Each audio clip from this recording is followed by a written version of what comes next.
For today's video, magluluto nga pala ako ng tofu kare-kare. May natin nga pala konting yempo dito kaya isinama ko na rin. Ipinrito ko nga pala isa-isa para crispy. Ito na nga pala yung tofu, sinala ko na rin. At para hindi sayang na espasyo, sinala ko na rin yung talong. Para maprito na isa-isa. Tapos hamuin ko na lang ulit isa-isa.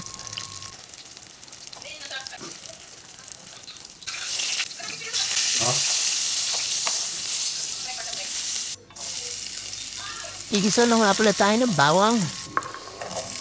Isinunod ko na rin nga pala ang sibuyas at pagong. Mekos-mekos ko lang yan. Tapos ilalagay ko na rin yung patsyete. After ng patsyete, tubigin na natin yan. Di niya lang po kabilis magluto ng tofu kare-kare. Nilagyan ko na nga rin pala ng paminta at chicken powder. Nunod ko na din ang peanut butter. Inubos ko na yan. Alo-aloin lang po natin. Kasama si Sol. Wala nga pala ako nung dinurog na bigas yan. Nilagay ko yung glutinous rice.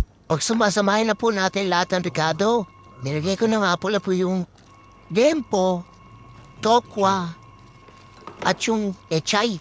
Yan lang po yung gulay na nabili ko. Kaya yan lang po sasaw ko sa kare-kare ko.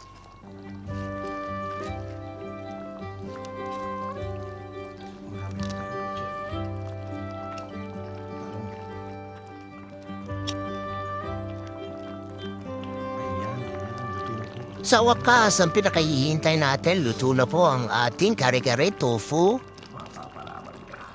So ano pa ang gagawin natin? Kundi lumupang na. Tara, lapang na tayo. Salamat sa panonood nyo. Hanggang sa muli.